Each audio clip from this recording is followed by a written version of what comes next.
Salve, salve, pessoal!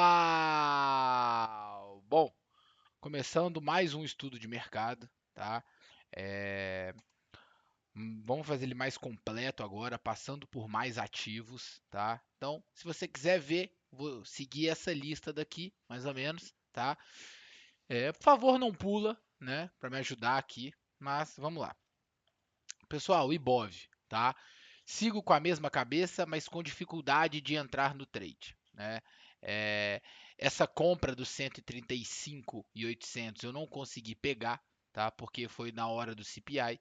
E o que que era a cabeça que eu tinha, né? Se em determinado momento a gente falhou em romper esse topo daqui, nessa estrutura de alta, né?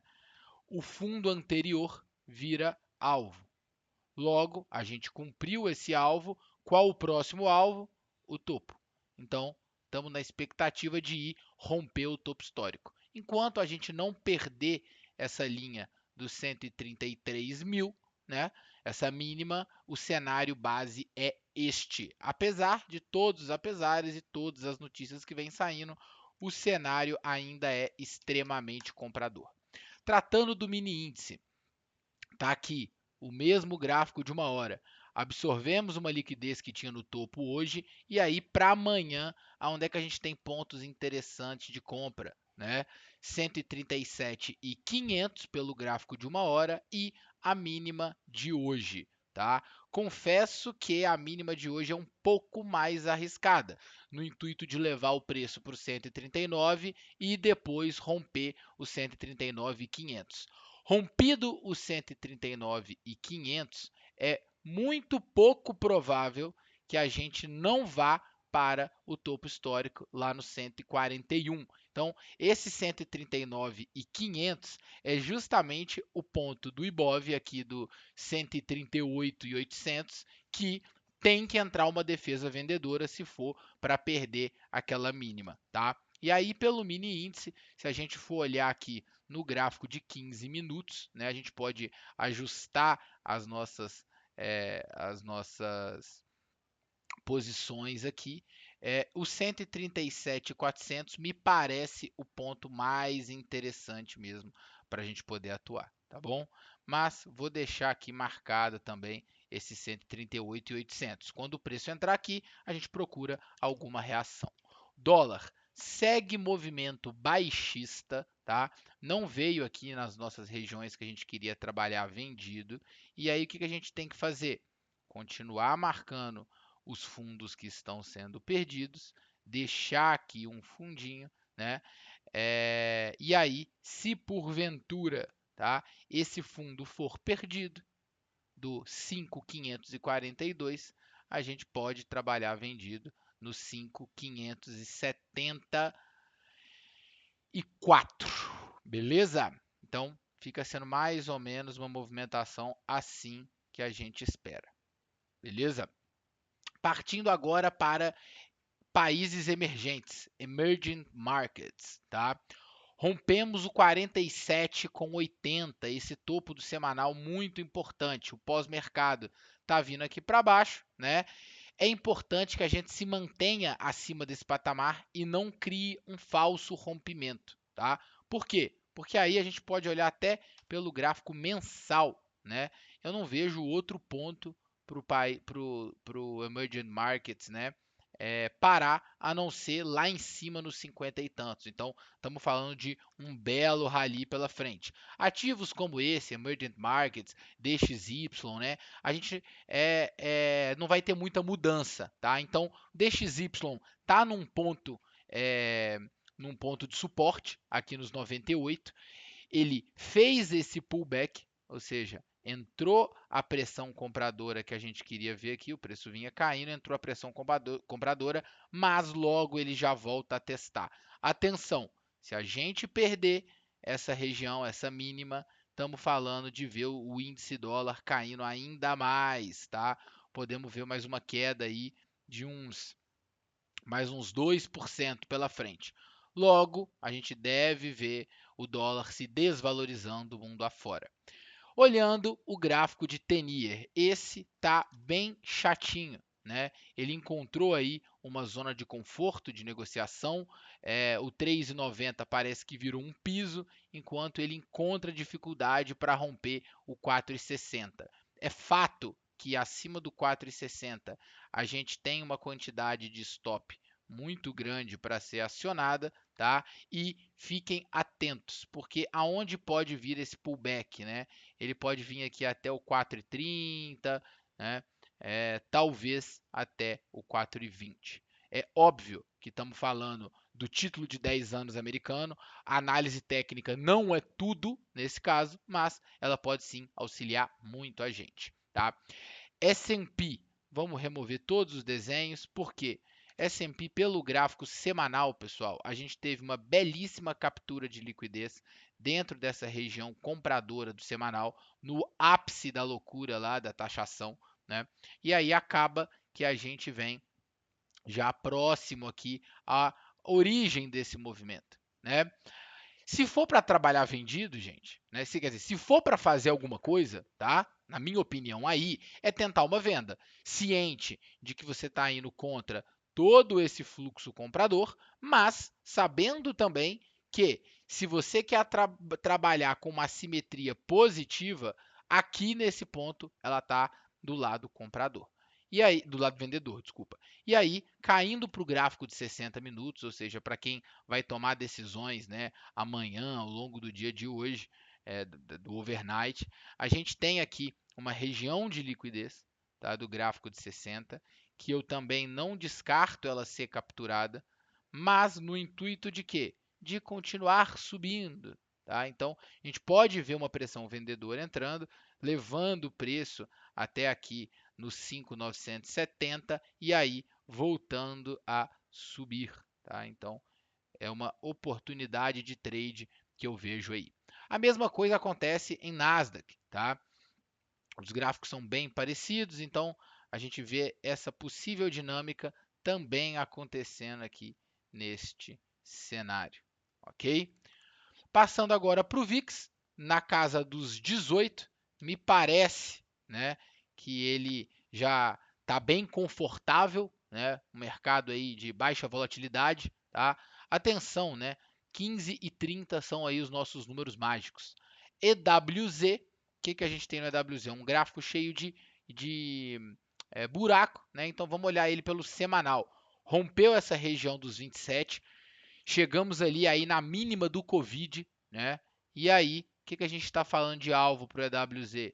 Casa dos 30, logo em seguida, atenção, porque aqui é o ponto aonde pode entrar uma pressão vendedora no EWZ. Se essa região, e aí levaria para a mínima, tá? Se essa região for rompida, atenção novamente, podemos levar para casa dos 36 e eu não acho que a gente vai ver muita defesa entrando nesses níveis, tá? Small 11, bem parecido com a EWZ, entrou uma pressão compradora lá na casa dos 88. Fiquem atentos. Atentos com o quê? Com o 108,64. Entrou uma defesa. Se a gente trabalhar acima desse 110, estamos falando de um EWZ lá na casa dos 117. Petróleo. Petróleo tá em um ponto decisivo dele, tá? Atenção, se o petróleo romper, o Brent, romper o patamar dos 72, estamos falando dele ir testar os 80 e aí pullback seria uma oportunidade para a gente ver uma alta aí no petróleo. Consequentemente, um benefício, né, para todas as empresas do setor, tá bom? Minério de ferro, muito chatinho, né?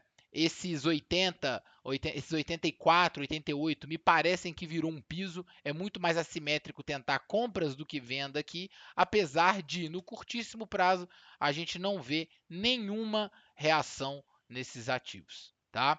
Bitcoin, pessoal, Bitcoin ele tem aqui um gráfico semanal completamente empinado para cima. Estou trabalhando com essa estrutura de alta a qual foi mitigada lá em cima, então a gente pode ter tido um falso rompimento, e aí é a mesma lógica. Pelo gráfico de 60 minutos, eu prefiro tentar trabalhar vendido do que comprado no Bitcoin.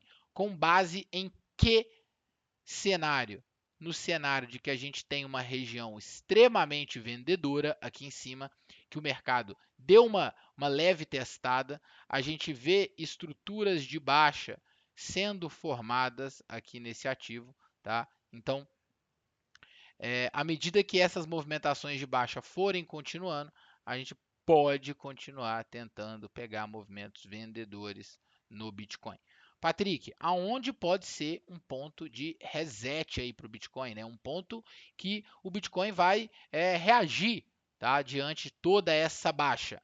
Justamente aqui é onde é que a gente está, nessa região dos 104, né, até os 106 mil dólares ali. Então, região bem importante, tá? Ele não poderia perder isso, porque ao falhar o rompimento desses dois topinhos daqui, o que que a gente tem a dizer? A gente tem a dizer que o fundo anterior vira alvo. Então, temos pontos tanto para compra quanto para venda. Na minha cabeça, eu preferiria trabalhar vendido por hora no Bitcoin, tá? Ouro. O que acontece com o ouro? Gráfico semanal. Parecia que ia cair, mas não, né? Criamos uma região de suporte bem legal aqui nos 3.120, mais ou menos, mas essa região precisa romper esse topo.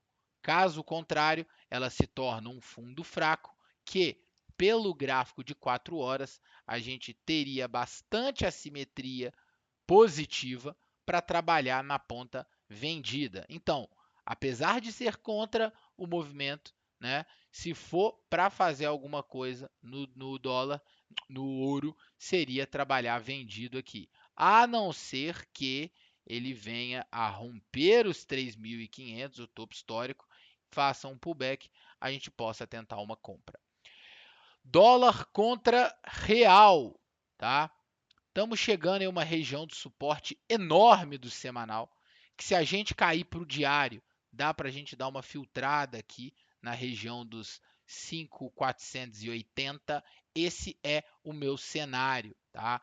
E aí, quando ele chegar nessa região, a gente aguarda ver se tem alguma movimentação compradora. Se a gente vai olhar o dólar contra o peso mexicano, a dinâmica também é a mesma. A gente vê um dólar se desvalorizando, tá? Mas também já em região de suporte. Ou seja, já no peso mexicano, a gente pode começar a ver uma defesa entrando nesses níveis. Dólar contra ien japonês, a gente tem uma região de liquidez muito forte, uma sequência de topos que vinha sendo rompidos e que em determinado momento ele falhou, então a gente pode ver o dólar se valorizando, se desvalorizando contra o ien, indo até 135 mil, tá bom? E por último, mais ou menos importante, euro contra dólar. A gente tem um call do JP Morgan com alvo lá no 120, no 1,20, tá? Então, trabalhando acima desse 1,149, a gente cria uma região de suporte muito forte aqui no 1,120, que pode servir como ponto comprador, assim como todos esses níveis aqui para baixo, né? Pelo gráfico de 60, o que que a gente tem? Uma movimentação que pode corrigir até essa região de troca de polaridade, aqui na casa do 1,48, tá bom? Pessoal, primeiro estudo mais completo aí que a gente faz. Espero do fundo do meu coração que vocês tenham gostado, tá? Deixe nos comentários qual outro ativo vocês querem ver de agora para frente.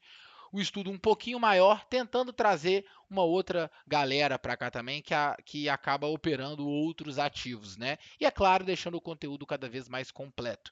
Não deixem de vir participar do TC, a maior comunidade de traders da América Latina, que agora, inclusive, tem a sua própria corretora, a Traders. Qualquer dúvida, os links estão todos abaixo. Me dá um oi aí que a gente conversa e eu te explico todos os benefícios, tá bom? Beijo para todo mundo, fiquem com Deus e até amanhã. Fui!